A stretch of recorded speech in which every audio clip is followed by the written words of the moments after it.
They say the worst wars start over the smallest things. Step over the property line, wrongly parked car, noise complaint at 10:01 p.m. But for us, it started with gravel.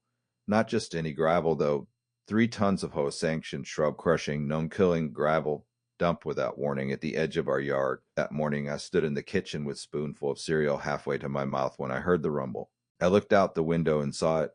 Dump truck tipping its steel bed like some kind of judgmental deity, releasing gray avalanche right onto Mom's prized rosemary bush. My grandpa didn't flinch. He just sipped his coffee and muttered, "Well, I'll be damned." He made the first move.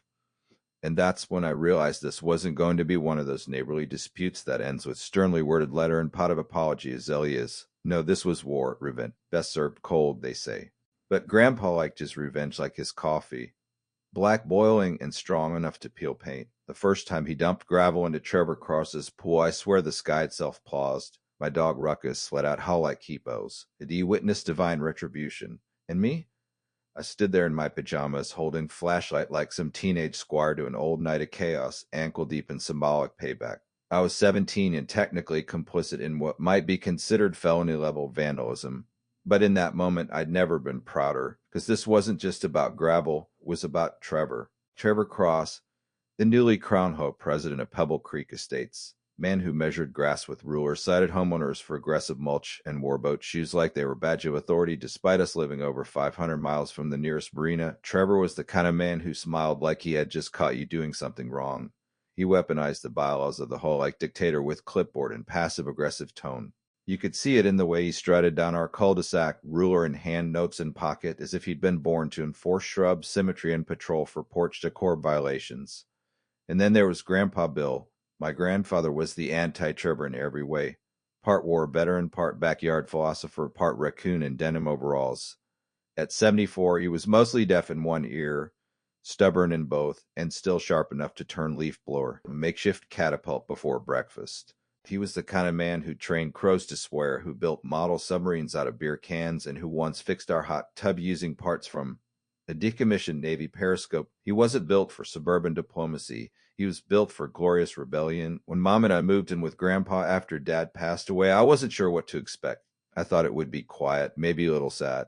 But I got man who defied boredom with engineering projects and disregard for modern rules. He built a treehouse, not for me, mind you. I was nearly an adult, but for the neighborhood kids, declaring that every generation needs elevation. It had solar panel, pulley system, and crow's nest. It was work of art. It was also, according to Trevor, non-compliant vertical structure. He sent fine, demanded immediate removal, claimed it disrupted community visual harmony, whatever the hell that meant. That was the spark. That was where this story really begins. Out with the gravel or the gnome casualties, but with the treehouse and a threat. You mess with the treehouse, I mess with your castle. I remember when Grandpa said it. He didn't shout.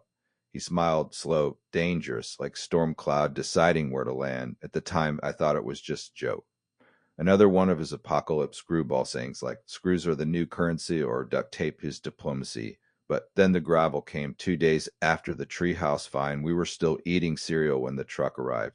The gravel didn't fall on the community path, mind you. It didn't fall on neutral ground. It landed on our side of the fence, obliterating Mom's carefully tended rose border, crushing the herbs she used for her grief-soothing teas, and decapitating 3 ceramic gnomes with terrifying precision.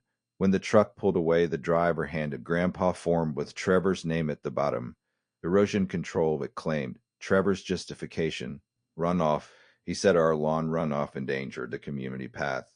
Said it was necessary to install gravel-based redirection system. But we all knew better. This was message gravel. This was power gravel. This was Trevor saying, I'm in charge now.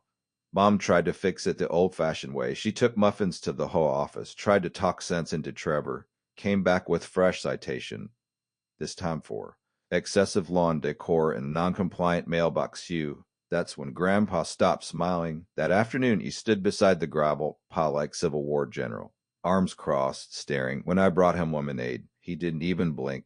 Just muttered, if he wants pile of rocks, we'll give him pile of rocks. That night, I found him in the garage surrounded by blueprints, tools, leaf blower, rigged with what I can only describe as medieval sense of purpose. He looked up and said 4 words. Get the flashlight, we're walking. We moved like shadows across the lawn. Trevor's pool glowed in the moonlight. lit by LED strips, framed by faux Roman columns, guarded by plastic lines that looked. To issue citations themselves, it was spotless, lifeless, chlorinated monument to overregulation. Grandpa climbed the back fence with a grace that defied his age. He wheeled a small load of gravel to the edge. No speech, no theatrics, just a slow, deliberate tilt of the bucket. The stones hit the water with a plunk that felt biblical. I held my breath, expecting alarms, but there was only silence. Grandpa turned, nodded once, and walked away like he'd just delivered verdict. I stood there for a moment, ankle deep in wet grass, thinking, I have just witnessed something holy. The next morning, Trevor posted blurry photos of the pool on the HOA app. Captioned, vandalism is not form of communication. Grandpa printed them and hung them on the fridge. Framed them. Actually, that was the moment I knew this wasn't over. This wasn't just prank or stunt. This was the beginning of something bigger than us, the beginning of suburban uprising, the beginning of gravel war. And in some twisted, poetic way, it was also the beginning. Healing for Grandpa, for me, maybe even for our neighborhood. Because sometimes when a clipboard tyrant crushes your rosemary, the only thing left to do is return the favor, stone by stone, drop by drop, until justice floats in the deep end. Trevor Cross's pool became sacred target, symbol shrine to suburban tyranny, and we had declared it unholy ground. After that first night's gravel drop, the silence the next morning was louder than any siren. Trevor didn't scream. He didn't storm over. He simply stood by his pool in his waffle robe, gripping clipboard like it was crucifix against chaos. He stared at the pebbles at the bottom like they had spoken directly to him in some dead language, and he posted his passive-aggressive manifesto on the HOA app, complete with the blurry photos in all caps outrage.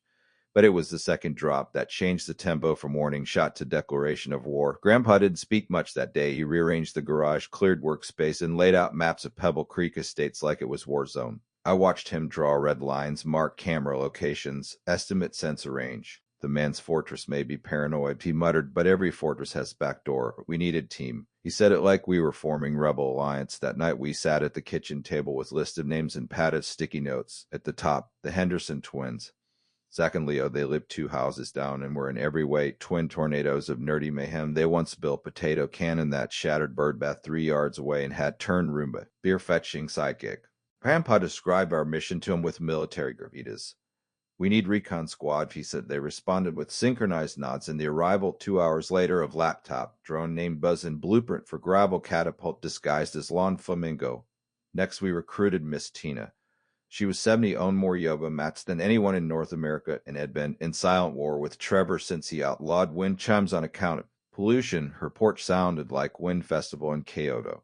She joined us without hesitation, declaring the entire campaign long overdue karmic balancing. She dubbed our effort Project Zenstone and insisted our operations include breathing exercises and mindful intention setting. Carl came last. Carl had conspiracy theories about everything from lawn fertilizers to the neighborhood squirrels. He also owned night vision goggles, 4 walkie-talkies, and rusted van that looked like it had been rejected from different doomsday cults. He declared himself head of communications and spent most of the first meeting trying to encrypt our group chat using Pig Latin. By week's end, Grandpa had transformed the garage into command center. There were blueprints taped to the walls, red strings connecting incidents to responses, and whiteboard titled Operations, Gravel Reclamation. At the bottom was hand-drawn caricature of Trevor with devil horns and the words Target Alpha. Every mission had name, time, and contingency plan. Our first full-team operation was codenamed Silent Splash. The goal was simple: deliver single bag of gravel to the pool deck during Trevor's HOA inspection route. The twins' fake maintenance permit. Miss Tina posed as dog walker. Carl jammed Trevor's security feed with what he called spiritual interference, but was probably white scrambler with duct tape. I had the honor of placing the bag. We tied it with ribbon. The tag read, "Return to sender." When Trevor returned home and found it there, untouched, undeniable, he didn't shout. He didn't blink. He simply turned, walked inside, and locked the door.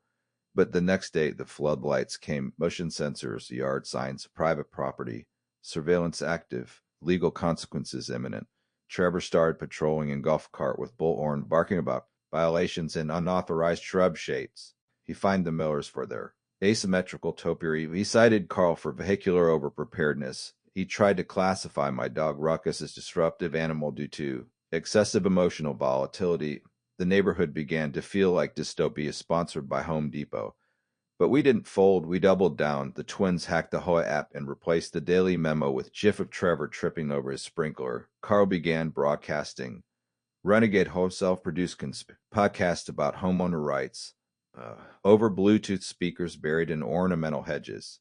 Miss Tina launched a yoga class on Trevor's front lawn called The Inner Peace in the Face of Petty Tyrants. And then Grandpa initiated Operation Rainfall. Not just another stealth drop, this was coordinated gravel rain. Each team member would deliver a handful at random intervals.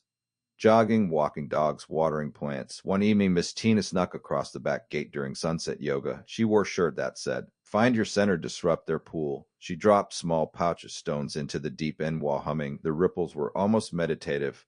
But Trevor noticed. He started keeping watch. Sitting in his backyard with a flashlight, a camera, and a stack of printed bios like some paranoid suburban paladin, we'd pushed him past his limits.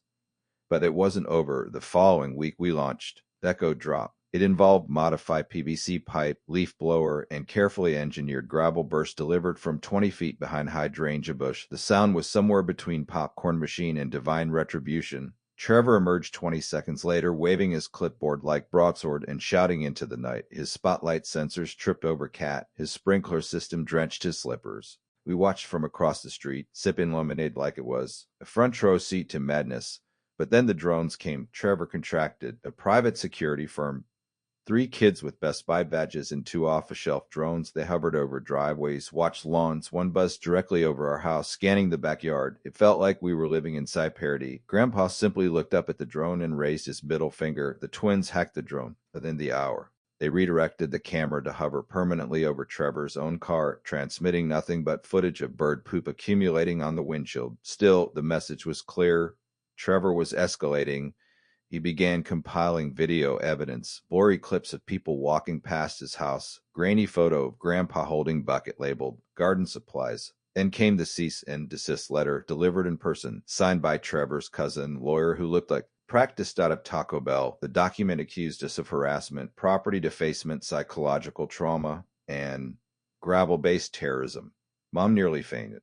She had stayed out of the war, tried to mediate, even made Trevor a pie once. Now she was named as a co-defendant because the house was in her name. She burst into the garage and demanded it all stop. "This isn't a movie," she shouted. "This is our life." Grandpa didn't yell back. He stood quietly, then walked to rusted cabinet in the corner. He opened it. Inside were folders, dozens labeled, dated, photographs, home meeting minutes, Trevor's past violations, records going back 15 years. At the center, a file labeled Cross T. This, Grandpa said, holding the folder like sacred scroll. It was my insurance. That's when I understood. Grandpa hadn't just started war. He'd been preparing for it for over a decade. He'd watched Trevor rise from smug neighbor to tyrant-in-chief, and he documented everything. Because he knew one day Trevor would go too far. That night we gathered around the kitchen table and flipped through the files. There were photos of illegal backyard additions, receipts for unapproved lighting systems, a copy of a forged maintenance invoice that got Trevor, a tax write-off. The twins digitized everything. Carl built the timeline. Miss Tina made a slideshow. This wasn't rebellion anymore. This was movement, reckoning, case, and in that moment, in the flickering light of Grandpa's war room, I realized we weren't just defending treehouse or yard or rosemary bush. We're claiming something older. Something sacred, the right to live without being ruled by fear disguised as rules. Trevor thought we were just tossing rocks into his pool. He had no idea. We were building an avalanche. Trevor Cross was unraveling, and it wasn't just visible in the frantic way he darted from window to window or the growing stack of HOA citations he issued with the desperation of man trying to hold back flood with duct tape. It was in the twitch under his left eye, the muttering to himself when he walked his perfectly measured lawn, the way his hair, once greased into an immovable side part, now stood slightly askew like even his follicles had started to rebel, his once pristine house. White shutters, symmetrical hedges, porch plants arranged by height, had turned into digital fortress. Motion-sensing floodlights screamed on it the slightest movement. Security cameras blinked, thousand sleepless eyes. A new sign appeared every other day. 24-hour video surveillance of trespassers will be prosecuted with security drones active. But what Trevor didn't know, what he couldn't know, was that we weren't just sneaking gravel into his pool anymore. We were constructing case meticulously documented archive of his hypocrisies, his abuses of power, his violations of the very rules he enforced like suburban gospel. It started with the archive Grandpa, assembling for over a decade. Records, receipts, notes from home meetings dating back to when Pebble Creek still had wooden sign and newsletter printed in Comic Sans. But that wasn't enough. We needed more. The Henderson twins built motion-activated lawn cam system disguised as decorative solar lights. Every time Trevor left his house, we knew Carl, ever the enthusiast, began recording walkie-talkie logs of Trevor's nighttime patrols. He even intercepted HOA frequency chatter by tuning into the maintenance crew's radios with what he claimed was repurposed baby monitor. We began to notice patterns. Trevor only patrolled certain houses, almost always those with kids, elders, or single parents. His fines disproportionately targeted anyone who'd personalized their property. One neighbor, Ister Jenkins, had received 3 separate warnings for his unauthorized garden art hand-painted frog statue his daughter had made in school. Another resident was fined for clothesline visibility, despite the line being located in her backyard, hidden from the street by fence and giant magnolia. Then came the red file. The red file changed everything. Miss Tina found it while helping her friend, Trevor's ex-wife Marlene, clean out some old store boxes in her condo. It was tucked between expired warranty slips and half-empty bottle of vitamin D pills. The folder contained a series of documents showing that Trevor had never actually completed the paperwork to renew his HOA presidency. According to the bylaws, failure to file within a 30-day grace period rendered the position vacant. Technically, Trevor had been operating as an unauthorized authority for almost 11 months. Miss Tina, with her usual dramatic flair, entered the garage like a victorious general. She tossed the file onto the workbench, said, "That clipboard tyrant isn't even the king of his own castle." We stared at it in silence. It was as if the war had suddenly revealed its final weapon. Perfectly legal, perfectly timed guillotine. But we couldn't go public yet. We had to be strategic. Grandpa insisted we gather everything into single presentation. What he called the Gravel Manifesto. The twins turned our evidence into digital archive complete with timestamps, side-by-side comparisons, annotated screenshots from HOA bylaws, and Google Drive link that could be accessed by any board member in case Trevor tried to sweep it under the rug. Carl, who had apparently taken online courses in graphic design, created a logo for the operation. Cartoon gnomes standing defiantly on pile of gravel holding tiny flag that read, "Respect thy neighbor." Meanwhile, Trevor was escalating. He introduced series of new community rules, obviously designed to punish specific people. The Thompsons were cited for seasonal decor placement outside of designated timeframes because they'd hung lights 2 days before Thanksgiving. The family received notice for non-standard mailbox design because their son had painted small galaxy mural on the side. Trevor even attempted to fine Grandpa for irregular grass growth patterns on the pretext that clover didn't qualify as HOA-approved turf. Grandpa framed that citation. It now sat next to the gnome photos on our fridge. Then the brunch happened. The brunch, Trevor, in an act of either supreme denial or desperate PR, decided to host neighborhood brunch to foster unity and shared values. He sent out printed invitations featuring watercolor sketch of his pool pre-gravel days and message in cursive. "Let us gather and restore harmony." He hired violinists. There were crepes. He even had a local barista set up a pop-up espresso cart. But what he didn't realize, what he couldn't have foreseen, was that beneath his pool deck, the filter system, already strained by weeks of mysterious sediment accumulation, had reached its breaking point. Just as mimosas were being poured and toddlers were wading into the shallow end, strange mechanical wheeze echoed through the yard, then gurgle, then with sound like dying vacuum cleaner. Screaming for help, the filter exploded.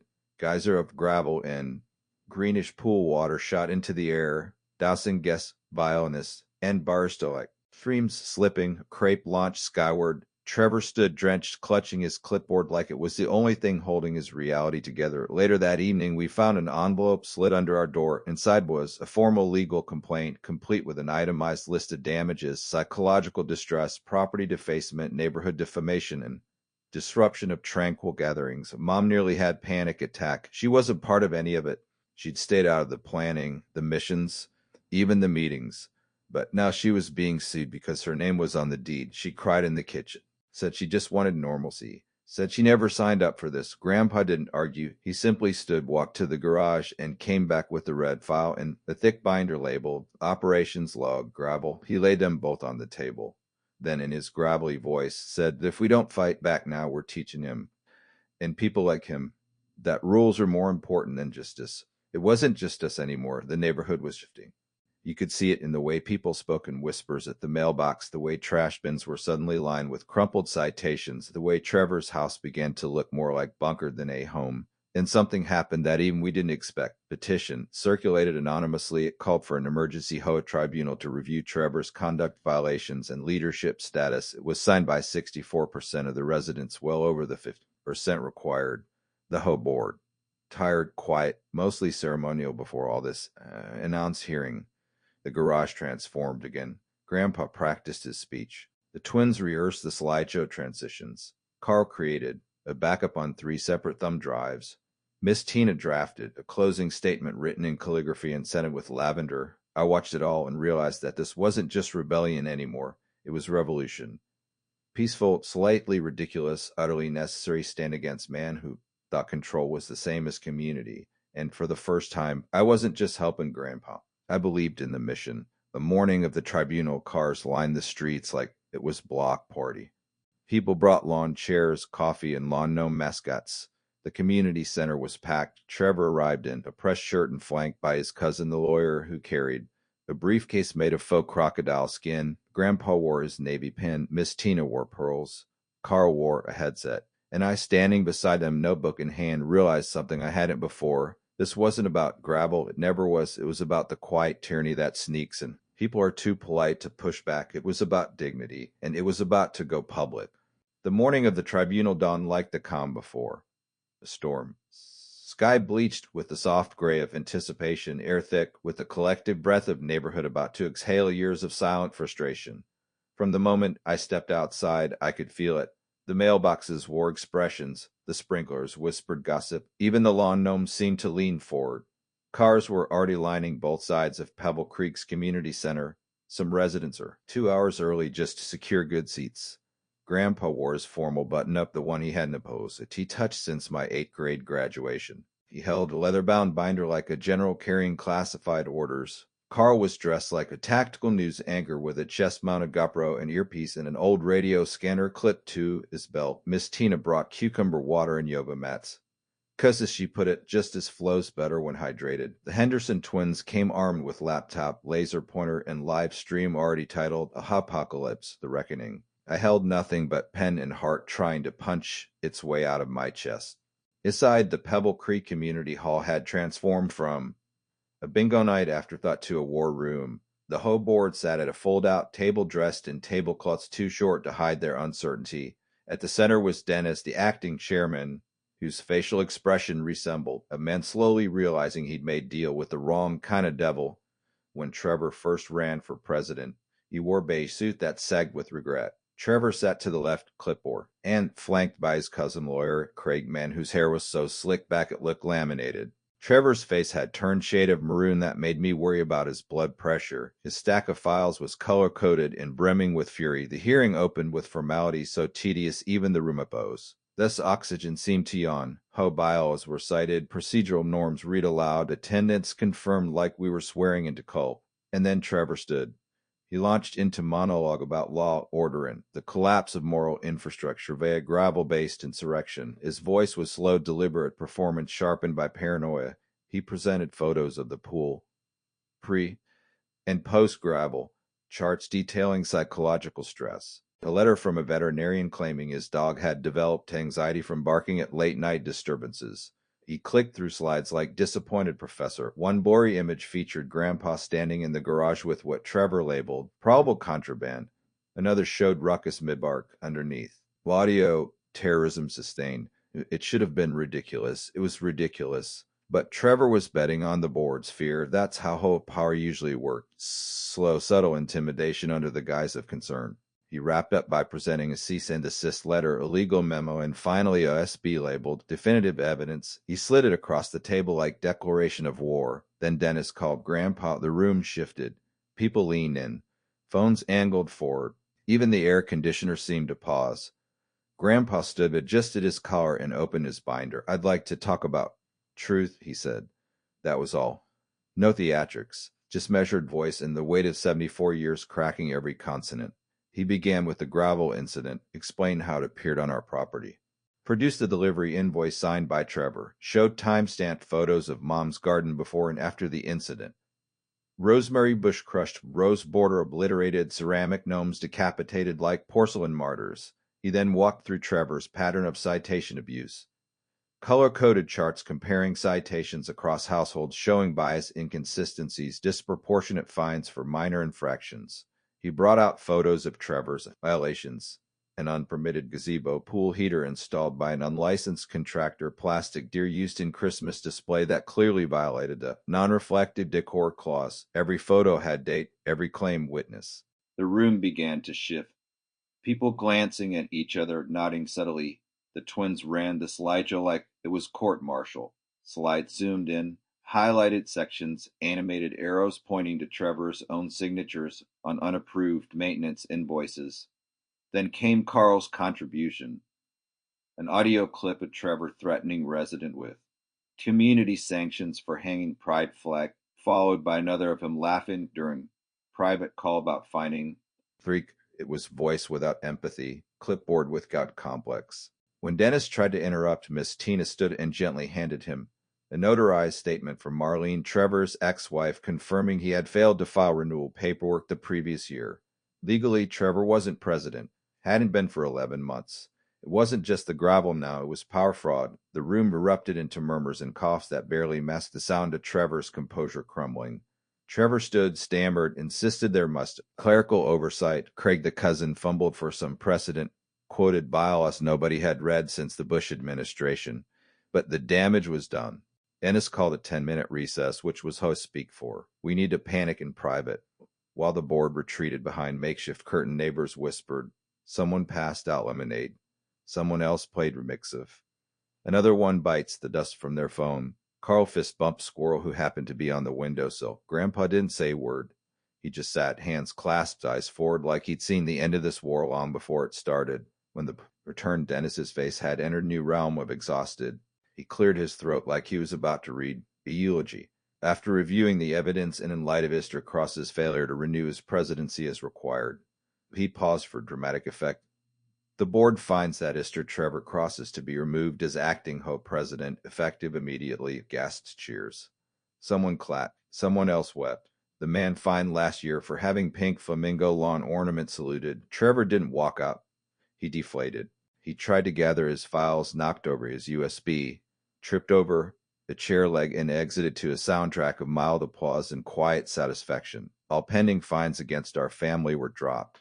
The gravel incident received a formal apology. The HOA board scheduled an emergency vote for new leadership. Miss Tina immediately announced her candidacy, backed by half the neighborhood, and a slogan, "Let the chimes ring." We left the building into sunlight so bright it felt symbolic. The grass looked greener. The air tasted like vindication.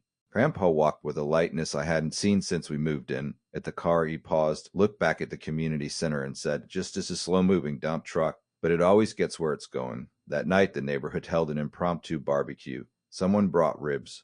Someone else brought margaritas. Kids played. Ruckus barked at Road Balloon until it popped. The tension that had blanketed our street for months dissolved into laughter, growth, and stories. Trevor's house stayed dark, his pool still closed for chemical recalibration, but the rest of us, we remembered how to be neighbors again. Later, as the stars came out and the fireflies resumed their silent ballet, Grandpa handed me a small velvet pouch. Inside was a single, smooth piece of gravel, polished, ordinary, and somehow holy. "Your souvenir," he said. "Always save one, just in case."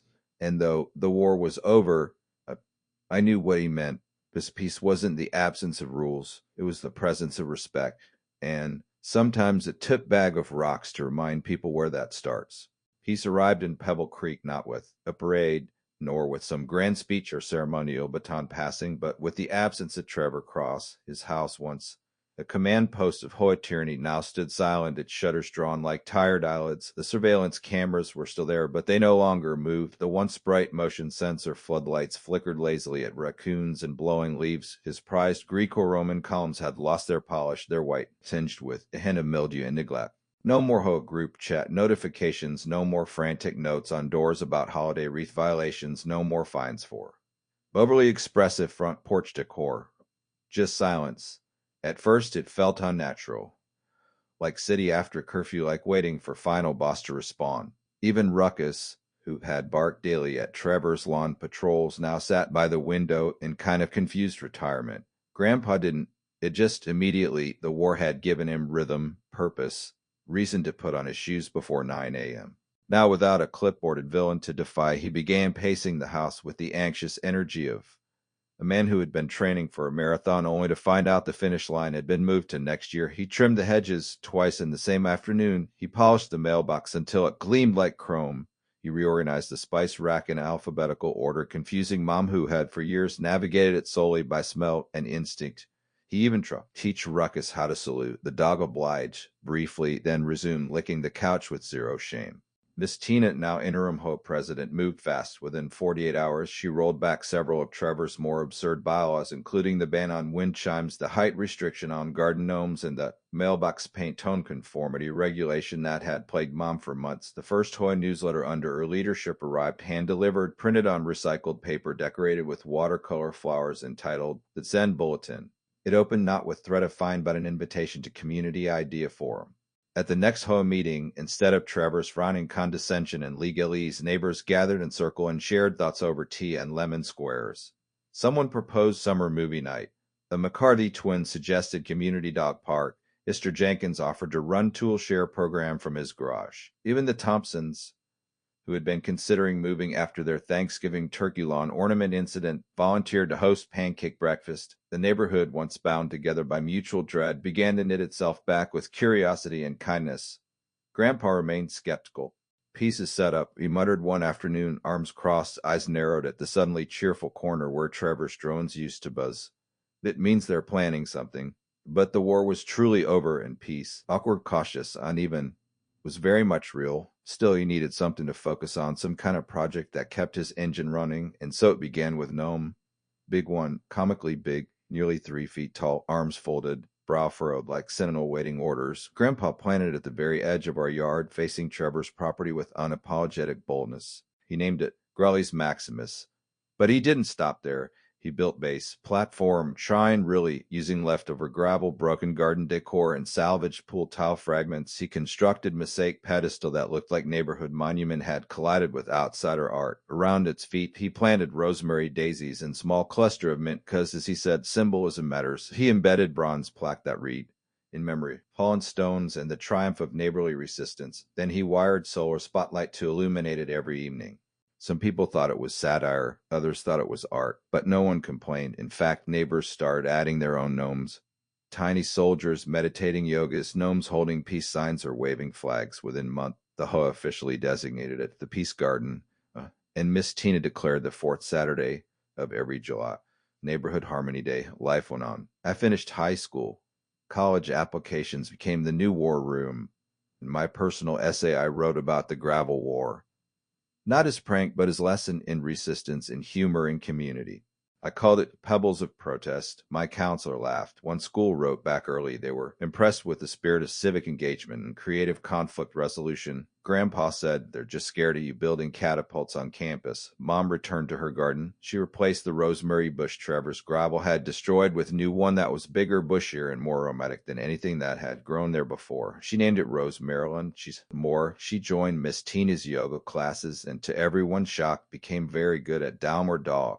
One morning I caught her laughing during warrior pose. Something had healed. As for Trevor, he remained largely unseen. His lawn became wild around the edges. His pool cover sagged. Occasionally we caught a glimpse of him through the blinds, an outline, flicker, retreating shadow. There were rumors. One neighbor claimed he'd applied for a job at the county zoning office. Someone else said he was writing a memoir called Under Siege, One Man's Fight for Order in World Gone Mad. Grandpa said he was probably trying to trademark the word symmetry. We never heard from him again directly, though once a very official-looking letter was misdelivered to our house. It was from pool cleaning service with the note. Customer refuses gravel removal, insists it remains symbolic. We left it on his porch without word. Time passed, changed, kids chalk sidewalks. Christmas came in with it, lawn displays of unprecedented ambition. Someone built a sleigh made entirely out of solar lights.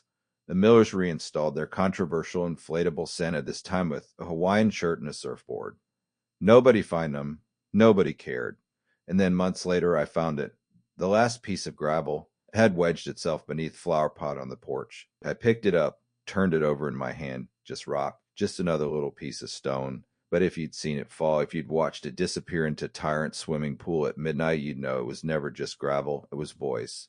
A message, a tiny revolution disguised as landscaping material. That night, Grandpa and I sat on the porch like we always did. Sweet tea for him, lemonade for me. Ruckus chased moths through the grass like he had never known war. The peace garden glowed under its solar spotlight, its gnomes standing guard in silence. The air was cool, calm, and faintly floral. I asked him if he thought there'd ever be another Trevor. He didn't answer right away, just stared out at the quiet, the well-behaved street, the low of summer settling in. Then he said there's always another one, different name, same haircut. I laughed. You ready if they show up? He leaned back, cracked his knuckles, and grinned that crooked, mischievous grin I knew too well. Always, he said, but I'll let them make the first move. Then he pulled something from under his chair, blueprint, rolled up and yellowing at the edges. What is that? I asked. He unrolled it on the porch table, tapping the paper like it was sacred at the top. Project Fountain of Retaliation. Phase 1. I groaned, smiled, and shook my head. Peace, it seemed, was only temporary. But maybe that was okay, because some stories don't end. They evolve. From gravel to garden, from silence to laughter, from war to whatever comes next.